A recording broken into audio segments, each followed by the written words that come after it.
Here we are. This is our last part of the Industrial Revolution.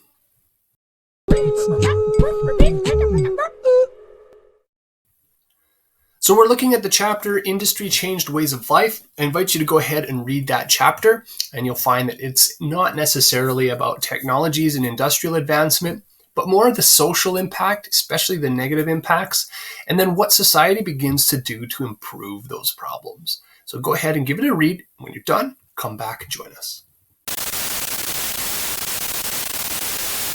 So now that we're back, let's review the chapter. And we're looking at industry changing ways of life. We've looked at, obviously, the impact that, lives would have been changed by the technology and industry, inventions, transportation, etc., that are being developed at this time at an unprecedented level and speed and pace in human history. It seems like the world, especially Great Britain, is just advancing before our eyes into the recognizable modern world in which we live, which it is. But there's also that social aspect, which we're going to look at right away here. So let's get into it. So we know that the factory system brought people flocking into towns, which in turn became cities. See, we start off with a lot of people living on farms or in rural settings, but into cities, okay, or into towns. Towns would flourish into cities, okay. But the cities then very quickly. Now, by the way, this is not a historical city. This is more of a modern city, but get the idea. This is just an impact of or a demonstration of cities or towns are expanding into more populated urban centers. Now, these cities would double, triple, and even quadruple in size within a very, very short period of time. And the question becomes, how do you deal with that rapid growth? And what are the harms that come about from that rapid growth? Well, the thing is that nobody really cared. The thing that was going on or driving the reason why these people were moving to cities was the factories. As factories would spring up, the only care that people tended to have was, is this factory profitable? And that would be the people in power, the influential people in power. The people on the labor side of that spectrum would be like, can I just get a job to support myself? And those were the concerns at the time. The concern of the time was not, how do we make this growing city a manageable thing that's happy and healthy for everybody? Because there were deep problems. First of all, cities grew so fast, they couldn't be planned. So nobody was planning like, oh, here's the subdivision of this and the street that's going to go here and there. And, all this infrastructure to plan for urban growth. I mean, when we have cities nowadays, they plan for that growth and they set aside that parcel and they survey it out, have the lots made and a street paved and blah, blah, blah. Okay, not then. It was like, okay, there's this factory. City springs up with no rules. So there's no planning. So in that case, you have roads that aren't planned. They're crooked, narrow, unpaved. The streets aren't equipped with things like drainage systems. The streets or the city didn't have necessarily a waste management process. So they may be cleaned once in a while, but the alleys and backways and whatnot were just filled with waste and excrement. There was no way to rid the cities of those types of things. People even kept pigs in their backyards, which rooted through the streets. So it was just a toxic, mushy mess. Okay. Now the smells were terrible, just in the sense of the filth of the city, and the rivers in these settings. Now, by the way, a lot of these factories sprung up around rivers, and so then these cities also spring up around rivers. But the rivers themselves were just nasty, polluted, dirty, manure, sludgy things. Okay. And that was depended upon water source for all the people of the city too, because there wasn't a water system or anything like that for the people. There were no building codes. So when we talk about, these buildings being constructed by the people who are living in them, it's not like there's anybody maintaining the hope that that building is built safely. So there's no building codes. People were crammed also into these tiny houses that would spring up here big, large numbers of people in a small, tight space. And then, of course, it's an atmosphere of harm for sanitation because, of course, the streets are really messy and all that. But disease can actually run rampant in this environment too. So you have epidemics spreading through these slums and really wreaking havoc on the enjoyable lives that these people might otherwise have had. Okay, and lastly is education. There were no schools, so people were not educated. It wasn't a priority to have public education like we have today, where everybody gets educated. It's almost like it's a right that we have, is to get an education. At this time, it was like, no, you were born, and whatever class you were born in, it kind of influenced your role. And so if you were the working class here, these labor classes who lived in these slums and worked in the factories, education or schooling was not part of your future. Okay, unless you made special concession for that, but it wasn't made available to you. Today it's something we take for granted, and it's something that when it's offered to us, we barely, have a joy in taking it up on. A lot of us have a deep resistance to education. We don't see it as an opportunity. Whereas in this time period, it wasn't even available. It wasn't a right. It would have been an honor to find education. Okay. Life expectancy, obviously, in this type of setting was very, very low. Let's take a look at an average worker's day in about 1840 as given by your textbook. So this is average worker's day in the city of Manchester. The city of Manchester was one of those examples of a city that grew up overnight. It became the leading city in Britain for the cotton industry. So essentially the city from which the world cotton industry emerged from. And a typical worker's day might look like this. So in 5 a.m., the workers, the men, women, and the children who would work in the cotton mills begin spilling out into the streets on their way to work. And they walk, obviously, through those narrow, dusty, dirty, muddy, whatever streets. It still may be dark, by the way, but gas lamps light the unpaved streets. Some have eaten, but most would wait until the morning break in order to eat.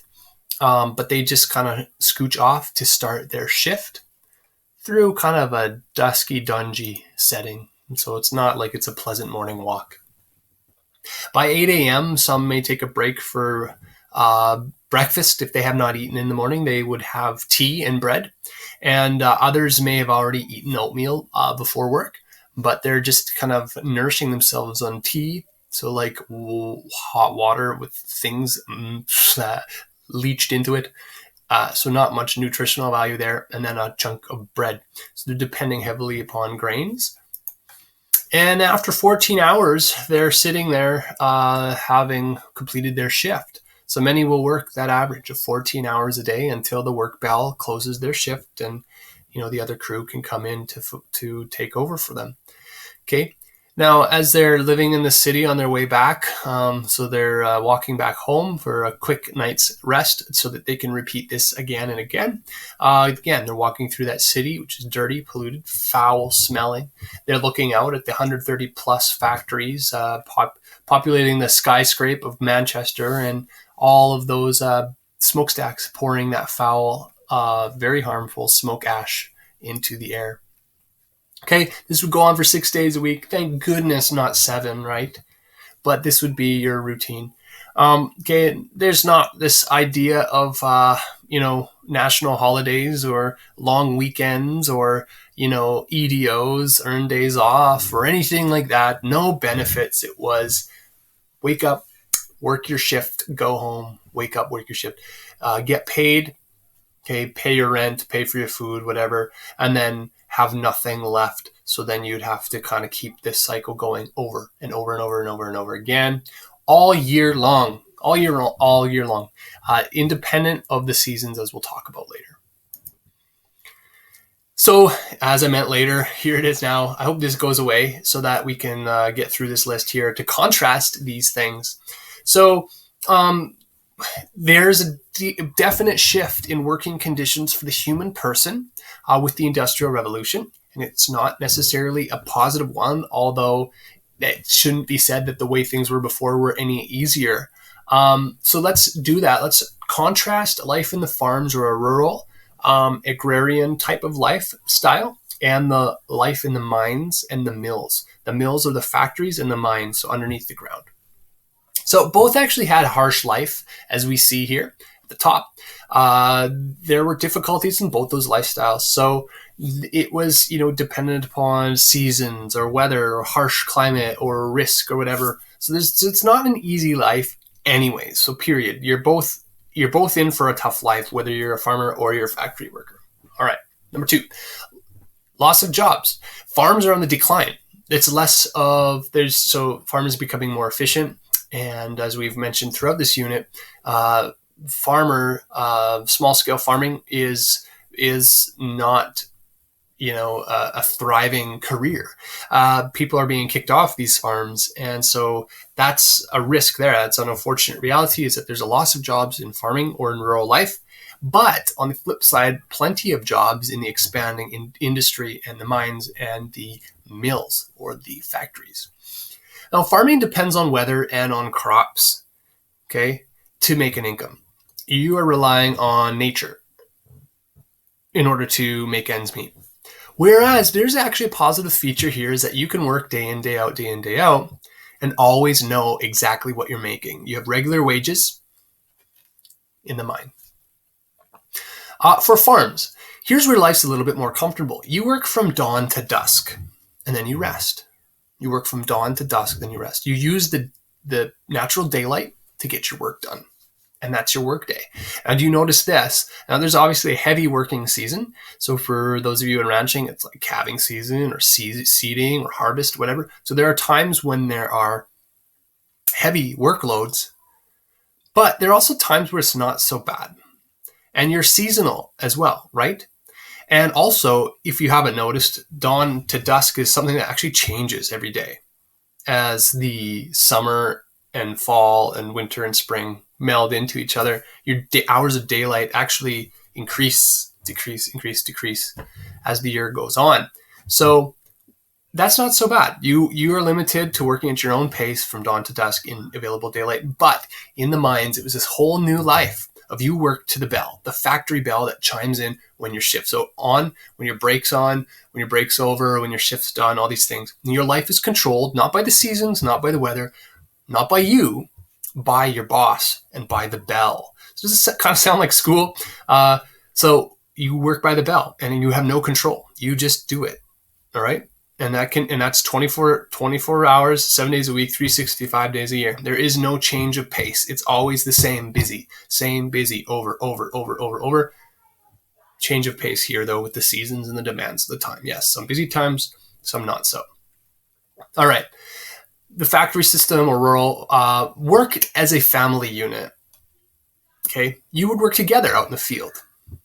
Okay. Even if you had kids and they're, helping out, you can all work and supervise and help together as a family. Now, in the mills, it's very rare that would happen. It's not like you're all working on the same line or in the same floor or in the same mine shaft.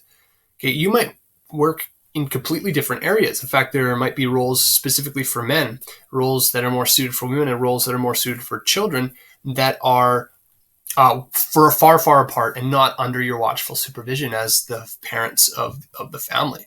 So you work apart and you have no control over how you're treated or how anybody else in your family is treated. Whereas here you have control. And I'm sure there were some mean dads who are like, really like enslaving their kids. But for the most part, you know that when you're a family member of a farming family, you work together and you help each other. You fulfill the role that you can. And that's a probably much more optimal situation than this. All right, we've gone through this already. Your work changes with the seasons, kind of like this idea of working from dawn to dusk. But in this one, your work pace is constant as the machines are running, which is as reliably as the water power is powering them or the coal steam engine is running them. All right, on the farms, we know this already, and it's still true today. In rural settings, your environment is cleaner and more independent, or your air and whatnot is cleaner. So your health conditions can be better, as opposed to in the cities where there's smog and pollution and that type of thing. So And then also independent, which we've talked about up here. You work as a family unit. You're your own boss. You work from dawn to dusk. Down here, you have the potential for exploitation in the mines. You're not your own boss. Somebody else is in charge of you, and they are driven by profit, and they will exploit you to get an income out of that. And then the big one to kick it all off is that average lifespan there at the end. You know, if you lived that rural life, your average lifespan was 38 years. And what were we saying? 1842. Whereas if you're living in an urban setting, because of all those harms of the employment in general, but also the living conditions of the cities, about 17 years old, that's really low. Okay. And that means that there's a lot of adults working and living long lives, but there's actually a lot of children dying young who never reach 17. That could be from disease or working conditions or whatever. So that is drastic. 17 and 38. 38 seems quite young as an average lifespan back at this time. But we know that even lifespan today is kind of leveling off, but it's getting higher. It's not getting less. Now, we talked a little bit about working conditions, but let's just review some of them. Here's some images of people in the mines or just these crowded factories or the cities and slums, which the people were living in, just tight, crowded brick smoke quarters. When you think of Industrial Revolution, you kind of think of this setting. And that kind of reminds me of, like Oliver Twist and Charles Dickens and some of the stories he might have written about the industrial cities of the time. And it also strikes me as interesting because, towards the very tail end of the Industrial Revolution, when one of my favorite authors, J.R.R. Tolkien, is writing The Hobbit, his childhood would have grown up looking at this type of stuff. The tail end of it, mind you, but he would grow with a great abhorrence of industrialization and love that pastoral, rural life in contrast to this crowded city life. And you can even see that into how he appreciates hobbits and their comfortable country life, sustainable, natural country life, versus his hatred for the orcs, and the orcs being that dark, kind of dungy cave soot type of setting. So that's kind of the idea of the Industrial Revolution here too. So anyways, in our working conditions, factories have poor lighting. They may have windows, but what good's a window if they're getting sooted up all the time and not letting in much light? They were seldom cleaned. The factories or mines had no safety regulations. Not like there was an inspector to come and say, hey, you need some shielding over that belt because someone might catch their arm in it and, lose their arm. It's no safety. You ought to wear a hard hat because when you're lifting that huge tub of molten steel, it might fall and crush you. As if a hard hat's going to help anyway. But, there's no safety regulations. So people were often injured. They were often hurt by the operation or misoperating the machinery, by the failure or breakdown of that machinery, by an accident. And you know what? So what? That person's hurt. Big whoop. There's another person that can fill that unskilled. It's likely something you could train somebody up relatively quickly to do. And there's a lot of people available to take that job. So, people are more disposable. So who cares about the working conditions then? That was the mindset at the time. Now, the air in those settings was hot, dusty. Imagine burning coal and having this huge coal boiler or steam engine chugging away. That's a hot environment. All these machinery twisting and belts and shafts going and blah, blah, blah, blah, okay. The constantness of it, very, very unhealthy, risky, dangerous environment. The coal mines themselves and other mines were damp and risk for flooding and digging deeper and out for profit and whatever. So it's a dangerous environment there. And obviously you have people also working very, very long hours. Would we say 14-hour day and not being paid well? And when you're in fatigue, you're not at your best mentally, and you're just more prone to be sick and also to do something and get into an accident. It's very different from today. And today you have, we'll talk about that later, but today you have a lot of these things being addressed at the workplace, especially in a country like Canada or other industrialized countries. But at this time, this is a big experiment. What do you do when your way of life is driven by profit? Well, you have a whole working class that's very exploitable, even to the point of you don't care about their working conditions. And it doesn't matter either. There's nobody saying, hey, our working conditions better be better. Everybody knows that it's part of the job. If you die, you die. Okay. If you lose an arm, you lose an arm. If you lose your job, there's somebody else to flow into that. So that was the great harm of the time, is that these people working here had very little power. A lot of them were exploited. So let's go ahead and look at an experiment here. We're going to set up a little simulation. Here is a British pound from 1777. This is 1 British pound, and that is your wages per week. So you would work all day long, whatever we said, your 12-hour, 14-hour long day in the coal mine, just to earn 1 British pound per week to provide for your family. But wait, once you get your paycheck, you realize that it's not a full British pound per week. So to earn your British pound per week, you actually have to have your wife go and work in the coal mines too. So she actually takes that shift on as well. And you and her together get your paycheck, but you realize that it's not 1 British pound per week, which you know you need for a support for your family. So you have to send your son, Billy, also to tag along with you to go to work. Now, good thing he's like 10 years old. He can be useful and do a couple things, so he can make a little bit of income too, so that when you count your paycheck, you still realize you don't have 1 British pound per week. So you know that you have a daughter, Sally, Billy and Sally. They can tag along and do some work together. Billy maybe will be able to help her out into training her up and doing this role, and she can work, her 14-hour day as well. So that when you all walk home all happy as a beloved family at the end of the week, you can count all your wages and realize that you still don't have enough. So you have to send Sammy, poor little 5-year-old Sammy. And yes, there is a role for him in the coal mines. He crawls through the ventilation shafts and keeps them clear of obstructions so that they could supply fresh air to the people working in the mines. And he does that, crawls through these shafts for a living like a worm, like a mole in the dirt. And little Sammy comes back, and finally you have your 1 British pound per week. But the whole darn family's working. And unfortunately, one of these guys dies off because of a mine accident, or maybe dad loses an arm or something like that. Okay. He most definitely loses his hat. Sad, sad, sad. So here's how you make a living, how you earn 1 British pound per week. Let's see here. So together they could earn about 1 British pound per week. Took about twice that wage to live in any kind of comfort. So if you wanted to live in a comfortable setting, you would have to make 2 pounds per week.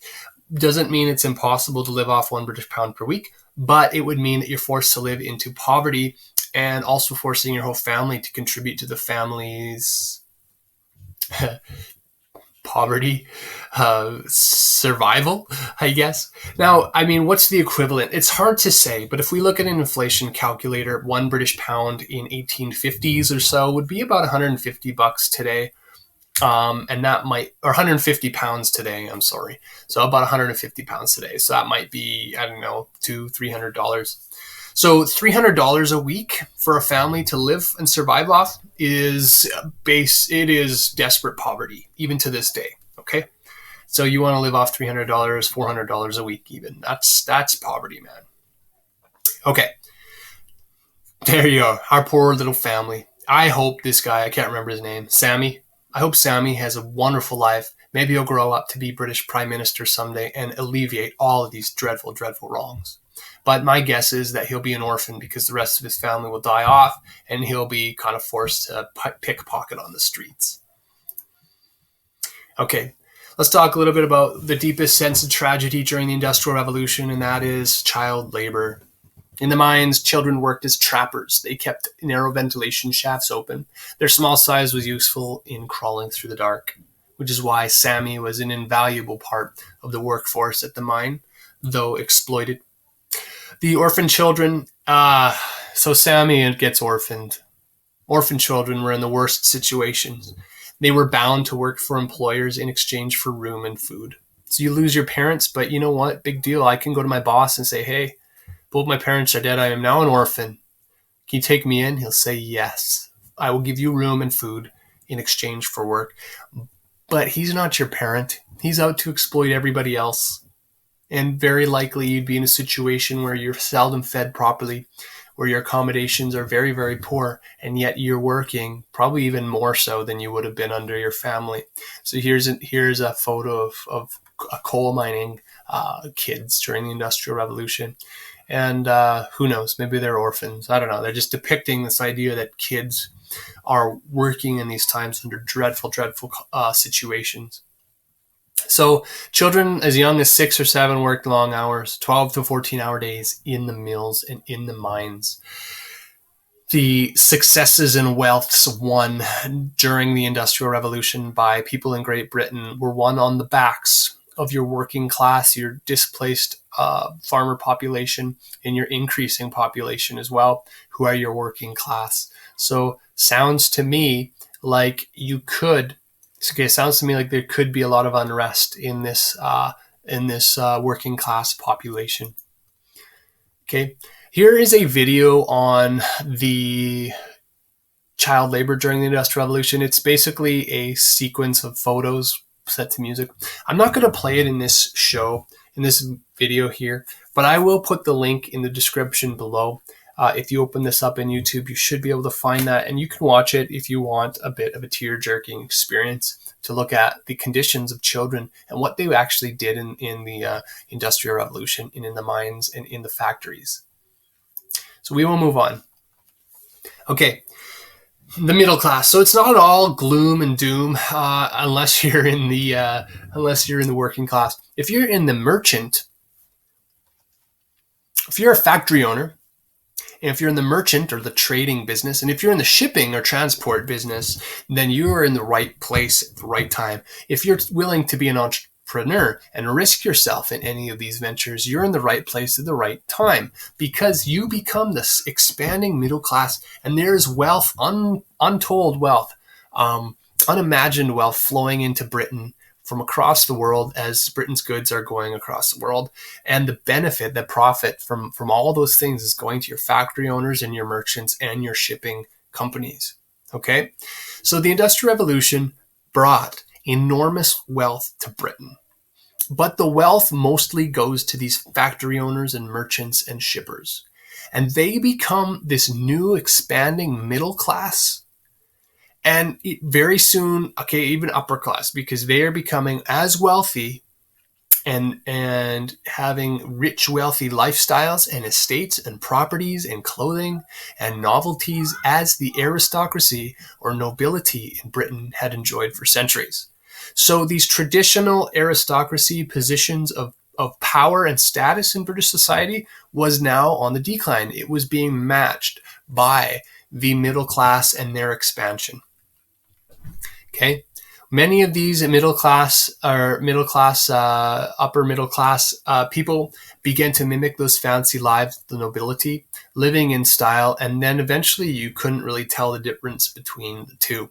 Some would have status by family name, others have status by entrepreneurship and risk and profit in the Industrial Revolution businesses that they were involved in.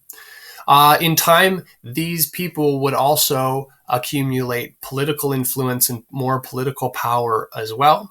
And so you have your traditional aristocracy, and then your wealthy middle class really having the position of political power in Parliament and in the House of Lords in Great Britain. Now, also, there's another lower middle class that's expanding too. And these people are government employees. As government gets bigger and management gets bigger, you have government employees and officials. And you also have professions like doctors, any management in the factories or those types of things. As well as skilled labor then becomes more valuable. So if you were a machinist or a mechanic or somebody who had a highly skilled profession that was really directly related to an industry or in factories, then you actually would be on high demand too, okay? And you could actually be relatively comfortable as the lower middle class, part of the lower middle class. So you actually have an expanding middle class, both upper and lower, who can afford to enjoy more luxuries in life, live in much more comfort, and enjoy more and more political power and influence as well. Okay? The standard of living then for many people does expand. However, there's still that kind of enslaved and entrapped lower working class. And people of the time just figured that's the way it was. Some people have, some people don't. The people who have get to control the people who don't. Now, in time, a lot of these issues that we see in the Industrial Revolution begin to be resolved. So let's look and see what we see in a modern city, for instance, today. So as where we had that list of things that were poor in living conditions within cities a couple of slides ago, now we see that cities become more and more improved. So cities begin to be planned. They include paved and wider streets. So a lot of these slums would have been rebuilt over and planned with drainage systems in mind, with sewer systems in mind, with street lighting. And why would you have street lighting? Because you have a dark city at night, and in an urban, heavily populated area equals crime. So street lighting helps with the safety of people. Transportation, like buses or trolleys and things like that, as well as the access of transportation to go through the cities, because their roads are now equipped to handle that transportation. You now have people making sure that buildings meet regulation. But then you also have the inclusion of places of leisure and enjoyment and greenery, like a park, like a peaceful, tranquil area, almost that refuge for people. Because, I mean, we have not evolved to live in cities. Even to this day, parks are a testament to that. We need open natural spaces. So parks begin to appear, and these police and firefighting detachments or stations spaced throughout the city for the safety of people. Okay, and you have that as provided for people who are living in cities. Now, all of these things we take for granted today. You take any one of those out, and you would say that city is old-fashioned. Okay, that city is not with the times. Nowadays, we expect all of these things to happen in our urban centers.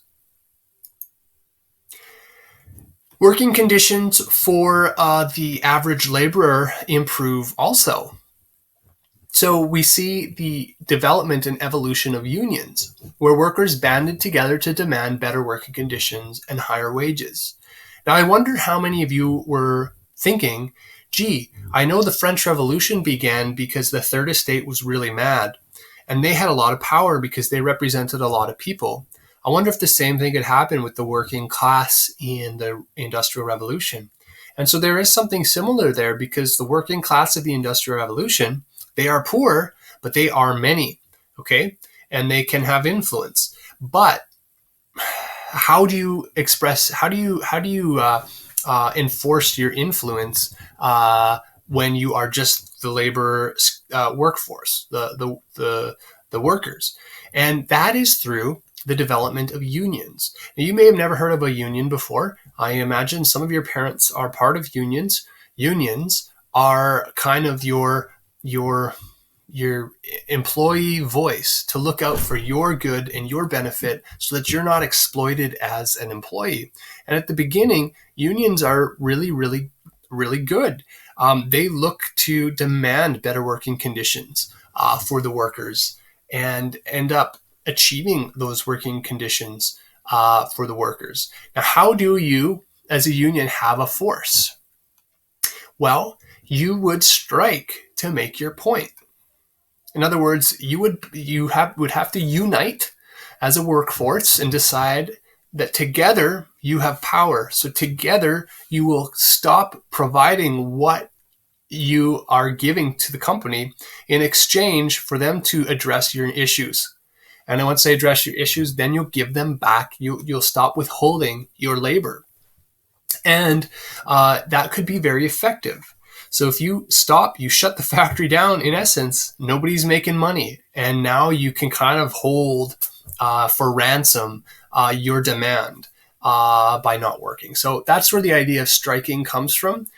It doesn't always work. You might have a whole workforce that strikes, and then they're all fired. And guess what? There might be thousands more eager workers to come and take their place. And in effect, you have done nothing.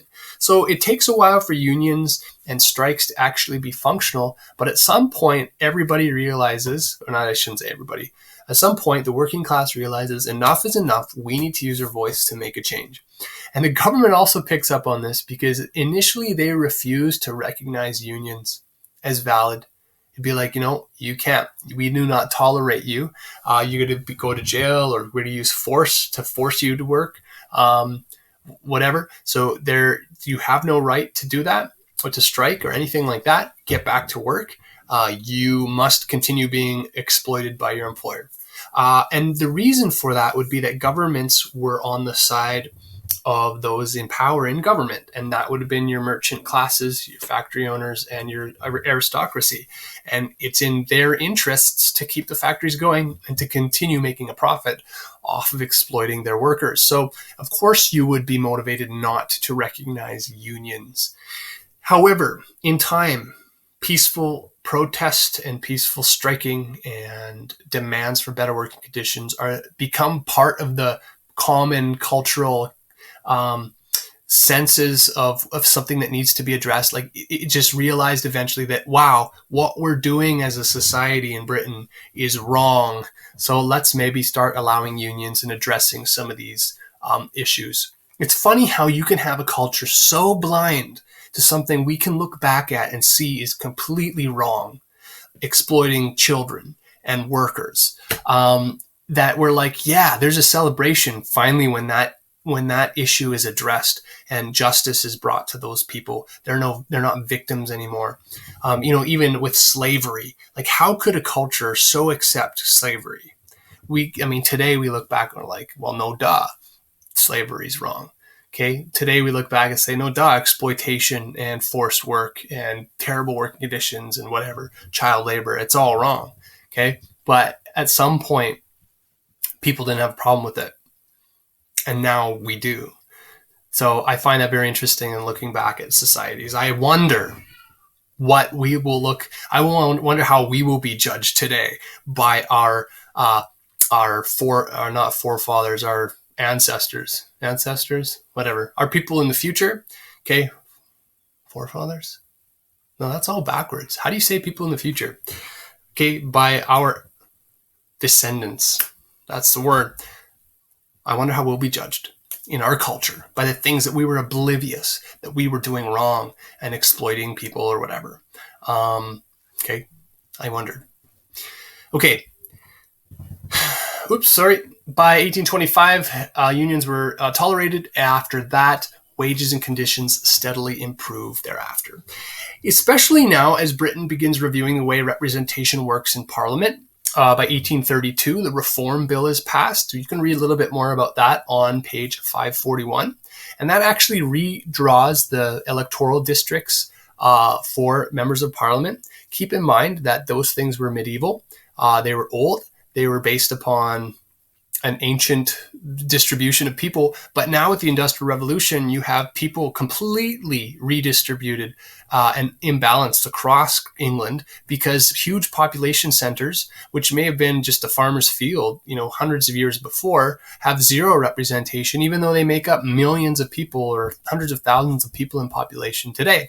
So it helps because it makes urban centers have political influence, and they're going to then bring to the political arena their issues, their urban issues that they're beginning to see as these cities are springing up.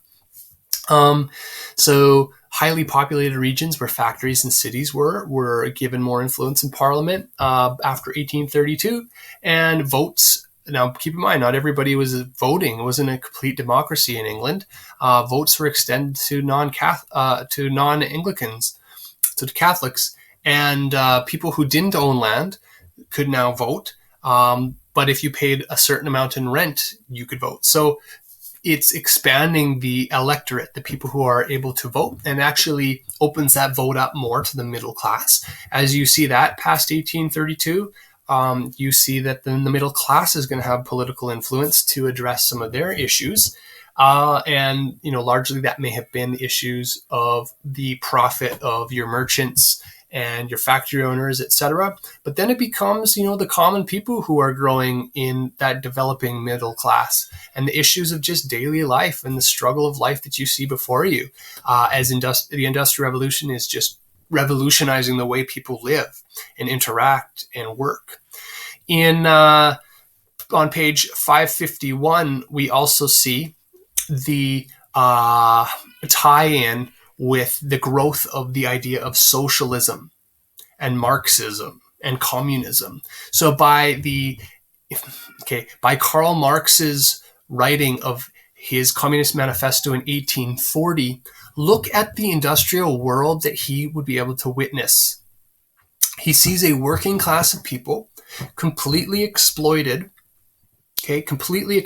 by the upper classes, who think that that's just totally fine.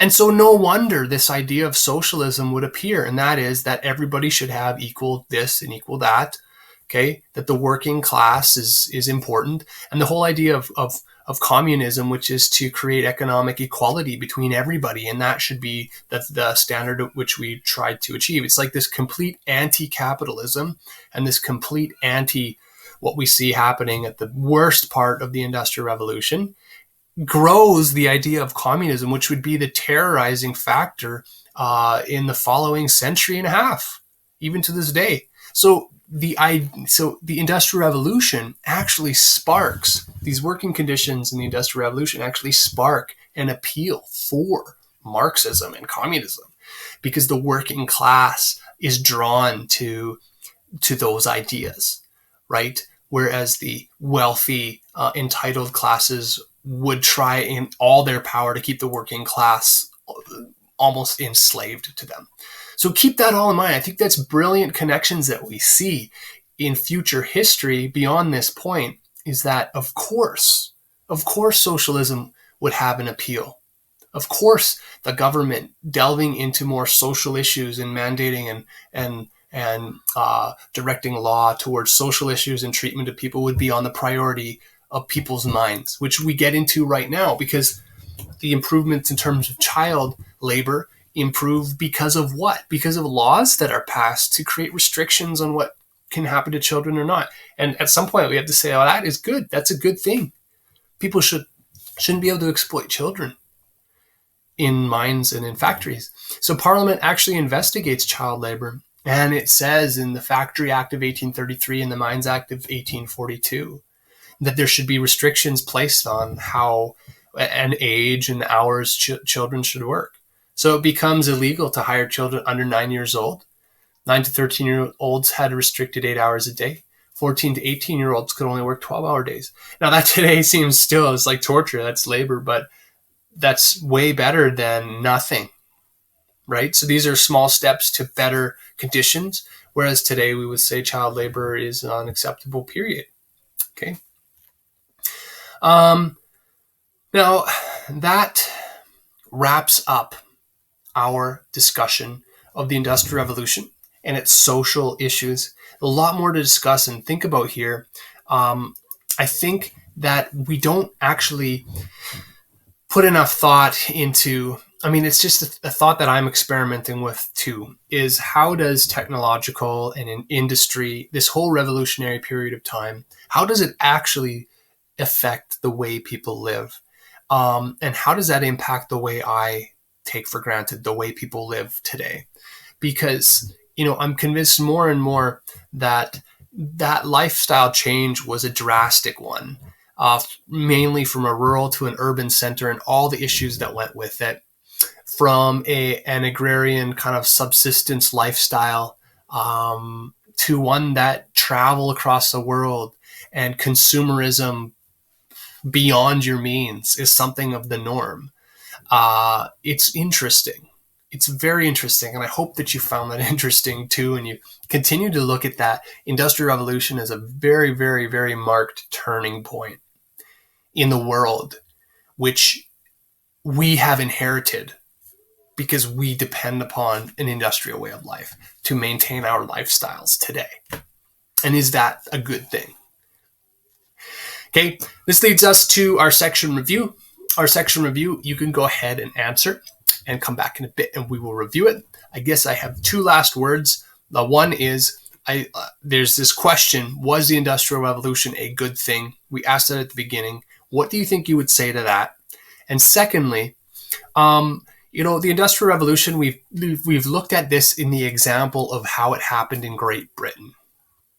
But the fact of the matter is that it spreads to different parts of the world, and that all those parts of the world follow the same pathway, roughly, that Great Britain did. Okay? Great Britain's pathway was technology, advancement, factories, exploitation, poor working conditions, sprawl, urban sprawling of uncontrolled numbers. Okay, and then a resolution to all those issues. So you kind of see a sequence of all those things happening as they happen in Britain. And all we have to do is look at Britain, because the same sort of sequence of things will happen in Germany, in Italy, in the United States, in Canada, okay, as those countries industrialize and pick up the pace later on in history. Great Britain will have already gone through that sequence of things, and those other countries will experience roughly that same sequence of things. For instance, at the beginning of the 1900s, between let's say 1910 and 1930, Canada itself was very resistant to unions. Okay, we were still at the point in industry where the working class was exploited in Canada in the early 1900s, and that was okay to Canada at the time. So we were at that point before we got through the Great Depression, which actually enhanced our ability, so through the 1930s, to look more at government addressing the social needs of people and making restrictions and this and that and benefit to the working class of people. So even Canada itself kind of follows that sequence that Great Britain had. Canada was never a manufacturing workhorse like Great Britain in the same way. United States certainly was, so their history would be quite interesting to follow too. But in any case, we'll see you on the other side of the section review.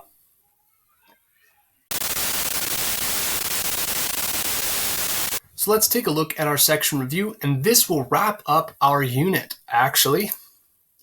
So our definition was the definition of a union. Hopefully this is a concept that you've heard of before. A union's an organization that bargains for better working conditions and higher wages. You have a collective force as a workforce to make demands to your benefit. Now, my 2 cents on this today is that I think unions can overbalance the power that they have and begin to overexploit their employers. And there's always a sensitive balance between employer and employee.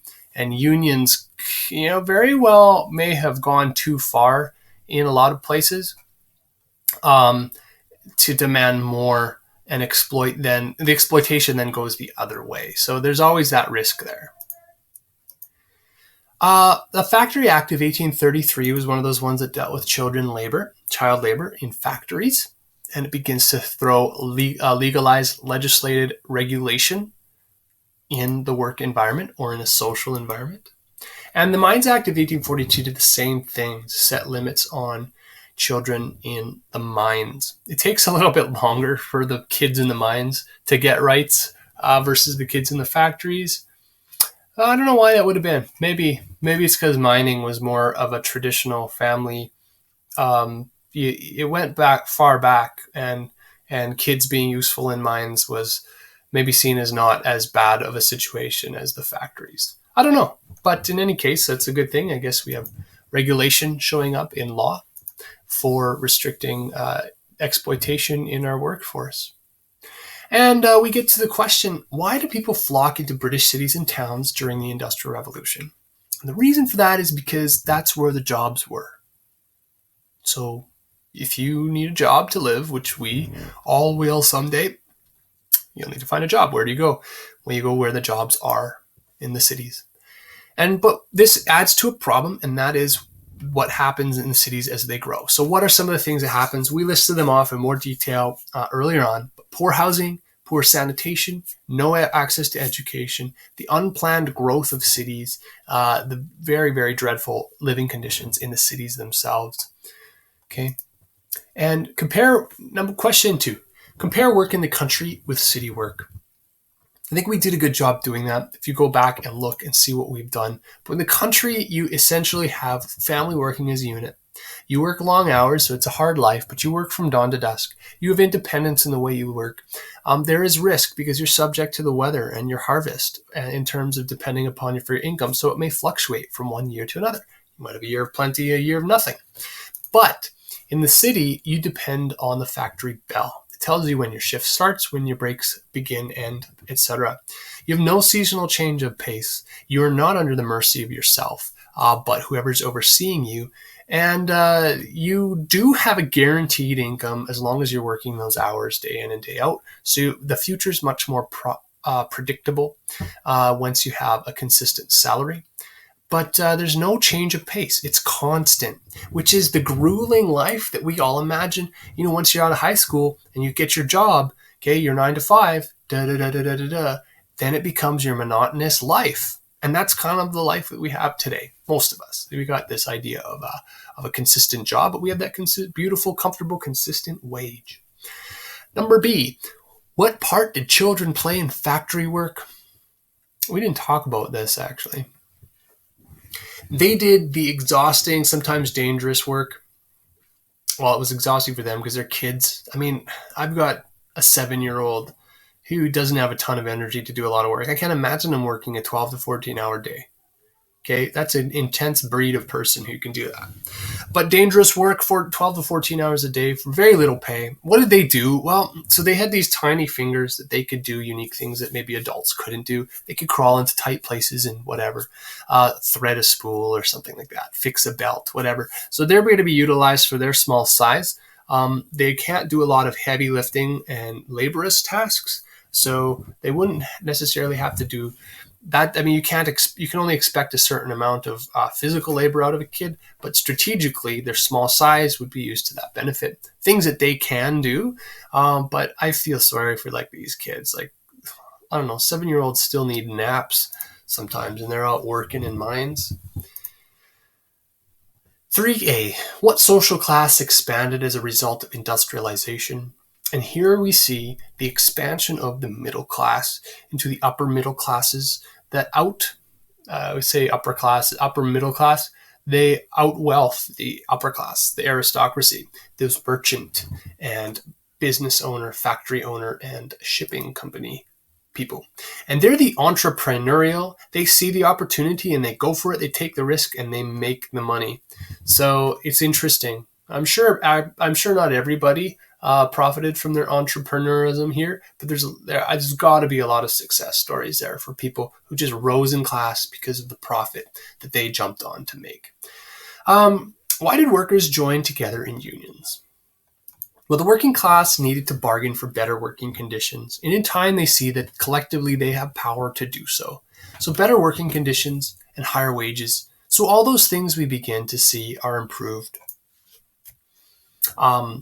Lighting, safety, standards, inspections, wages, hours worked, all those types of things begin to be part of the bargaining process and whatnot.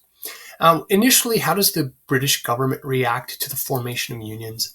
In the beginning, they denied the right for unions to be formed. It would have been seen as illegal, and you would have to go back to work. It could be put down as a mob or whatever. And we see that same sort of treatment in Canada, as I mentioned, in the early part of the 1900s. In time, though, they would be accepted as the social demand for change, for better treatment of the working class becomes a more popular idea. Unions are a way for that to happen. Okay, that's it. That has been our look at the Industrial Revolution. I hope you found this useful and enjoyable. I like this unit. I think it is my favorite one. We have 2 more units left that you can stay tuned for. In the meantime, don't forget to like, subscribe, and go ahead and don't be lame. Take care.